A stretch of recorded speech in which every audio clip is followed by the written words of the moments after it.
ପ୍ରେଜ୍ ଦ ଲର୍ଡ। ଠିକ ଅଛି, ତ ଆମେ ମାନେ ଅଧ୍ୟୟନ କରୁଥିଲୁ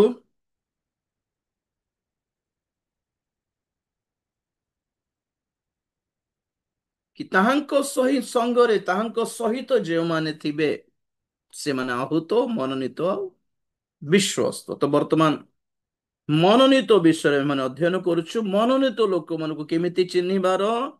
ସେମାନେ ଆତ୍ମିକ ମଣ୍ଡଳୀର ସମସ୍ତ ଆତ୍ମିକ ନିୟମ ପାଳନ କରିବେ, ବିବାହର ବସ୍ତ୍ର ଅର୍ଥାତ୍ ପରିତ୍ରାଣ ପ୍ରାପ୍ତ ହେବେ। ନାଇଁ କି ଆମେ ପଢିଥିଲୁ ମାଥ୍ୟୁ 22 ର।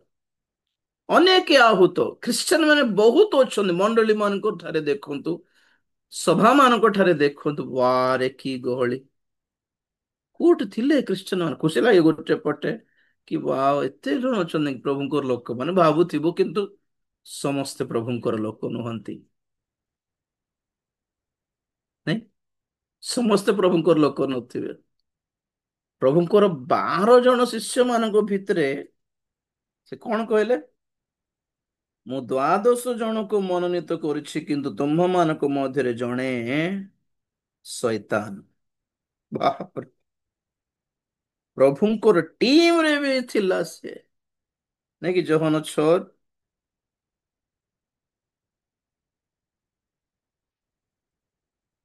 ଯୋହନ 6 70। ଯୀଶୁ ସେମାନଙ୍କୁ ଉତ୍ତର ଦେଲେ, ମୁଁ କଣ ତୁମ୍ଭ 12ଙ୍କୁ ମନୋନୀତ କରି ନାହିଁ? ଆଉ ତୁମ୍ଭ ମାନଙ୍କ ମଧ୍ୟରୁ ଜଣେ शैतान। कुछ लोग ना ଶୈତାନ ପକ୍ଷରେ କାମ କରିବା ପାଇଁ ହିଁ ଥିବେ, ଆଉ ସେମାନେ ପରିବର୍ତ୍ତନ ହେବେ ବୋଲି ଏକ୍ସପେକ୍ଟ କରିବାର ନାହିଁ। ସେମାନେ ସେଇ କାମ ପାଇଁ ହିଁ ରଖା ହେଇଛି। ବୁଝିଲେ କି? ପ୍ରଭୁଙ୍କର ପ୍ଲାନିଂ ରେ ଏଇଟା ଗୋଟେ ପାର୍ଟ ବୋଲି ଭାବନ୍ତୁ।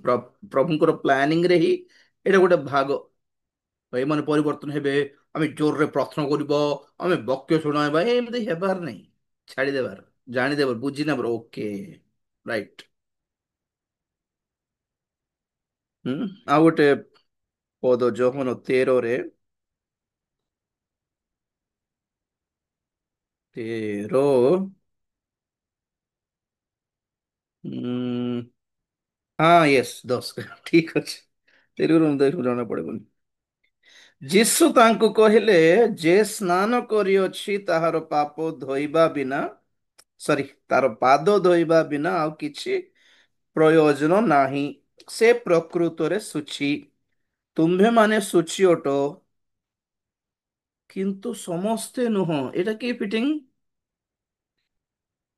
ମୋ ପଟେ ଦେଖନ୍ତୁ। ପ୍ରଭୁ ଯାଇକି ଶିଷ୍ୟମାନଙ୍କର ପାଦ ଧୋଉଛନ୍ତି। ଅଲରେଡି ଶିଷ୍ୟ ସେମାନଙ୍କ ମଧ୍ୟରେ କେତେ ଜଣ ବାପ୍ତିଜକ ଯୋହନଙ୍କ ପାଖରେ ବାପ୍ତିଜିତ ହେଇ ସାରିଥିଲେ ଅଲରେଡି। ତଥାପି ପାଦ ଧୁଆ ହଉଛି। ପିତର କହିଲେ, ଟିକେ ବେଶୀ ଅତି ନମ୍ର ଥିବେ ନାଇଁ କି ଲୋକମାନେ, ପ୍ରଭୁ ତୁମେ କଣ ମୋର ଗୋଡ ଛୁଇଁ ଯାଉଛ? ପ୍ରଭୁ କହିଲେ, ଏତେ ଓଭର ଆକ୍ସନ କରିବା ଦରକାର ନାହିଁ। ମୁଁ ଯଦି ତୁମକୁ ତୁମର ପାଦ ଧୋଇବିନି, ତାହେଲେ ମୋ ସହିତ ତୁମର ଅଂଶ କିଛି ନଥିବ ବୋଲି କହିଲାରୁ ପିତର କହିଲେ, ନା ସେମିତି ହେଲେ ମତେ ମୁଣ୍ଡରୁ ତଳ ପର୍ଯ୍ୟନ୍ତ, ପାଦ ପର୍ଯ୍ୟନ୍ତ ଧୋଇଦେ। ତ ପ୍ରଭୁ କହିଲେ, ନାଇଁ, ଯେ ଦିନ ଦିନ ବେଳେ ଗାଧେଇ ଦେଇଛି, ସେ ଆଉ ଥରେ ନ ଗାଧେଇଲେ ବି ଚଳିବ, ଖାଲି ହାତ ଗୋଡ ଟିକେ ଧୋଇଦେଲେ ହେଇଯିବ। ମେନ୍ ହେଲା ପାଦ ଧୋଇଲେ ହେବ, ଦୁନିଆ ସାରା ବୁଲିକି ଆସିଥିବେ ନାଇକି, ଏମିତି। ତ ପ୍ରଭୁ ଏଇ କଥା କହିଲେ କି, ମୁଁ ତୁମମାନଙ୍କର ପାଦ ଯେହେତୁ ଧୋଇ ଦେଇଛି, ତେଣୁକରି ତୁମେ ମାନେ ଶୁଚି। କିନ୍ତୁ ଦୁର୍ଭାଗ୍ୟବଶତଃ, କଣ କହିବି ଆଉ, ସମସ୍ତେ ଶୁଚି ନୁହନ୍ତି। ତ କେତେ ଜଣ ଫିକ୍ସ? ସେ ଅଶୁଚିତା ପାଇଁ, ସେ ଅଧର୍ମ ପାଇଁ ଫିକ୍ସ ମଣ୍ଡଳୀରେ ହିଁ ଥିବେ। ଖ୍ରୀଷ୍ଟିଆନ ହେଇକି ଚଲାବୁଲା ହଉଥିବେ, ସଭା ସମିତି ଯାଉଥିବେ, ଗୀତ ଫିତ ଗାଉଥିବେ, କିନ୍ତୁ ନା, ମନୋନୀତ ହେଇପାରିଲେ ନାହିଁ। ଡେଞ୍ଜର। ସେମିତି ନ ହେଉ। ବୁଝିଲେ କି? ଆଣ୍ଠୁ ଆଣ୍ଠେଇକି, ଏଁ, ଛାତି ପିଟି ହେଇକି କହିବାର, ପ୍ରଭୁ ସେମିତି ଦଳରେ ନଥିବି ମୁଁ, ଦୟା କର। ସେମିତି ନଥାଉ ମୋର ଲାଇଫ। No brother sister. ଜିହୁଦା ଇସ୍କରିୟତ ଜାଣି ପାରିଲାନି ସେଟା। ଆମେ ଭଲ ଟିମରେ ଅଛୁ।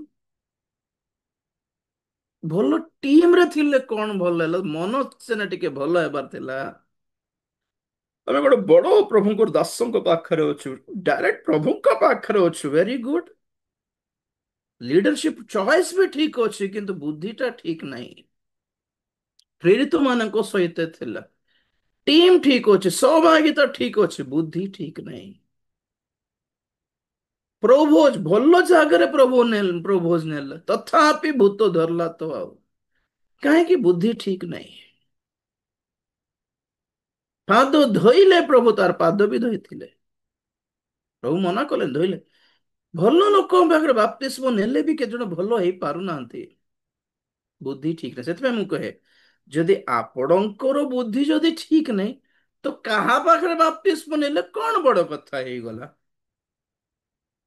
ଆମର ମାଇଣ୍ଡ ଯଦି ଠିକ ନାହିଁ, ମାଇଣ୍ଡ ଯଦି ଅସୁଚି, ତ କେତେ ବଡ ଭଲ ସହଭାଗିତାରେ ଥିଲେ ବି ଆହୁରି 2 ଗୁଣ ଅଧିକ ଦଣ୍ଡର ପାତ୍ର ହେବ। କାରଣ ଏତେ ସୁନ୍ଦର ସହଭାଗିତାରେ ଥାଇକି ସମସ୍ତଙ୍କୁ ଦେଖିକି ବି କାହିଁକି ଶିଖି ପାରିଲ ନାହିଁ?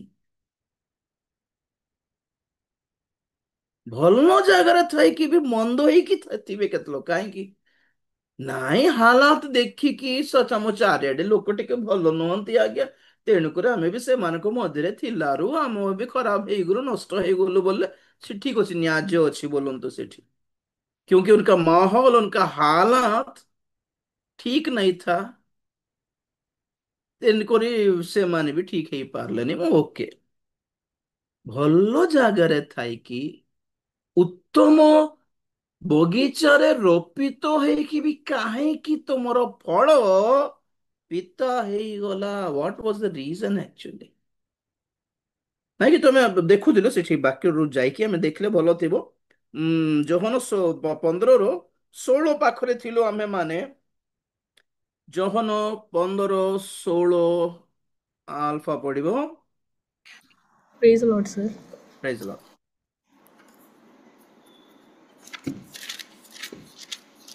ଯୋହନ 15 ଅଧ୍ୟାୟ 16 ପଦ।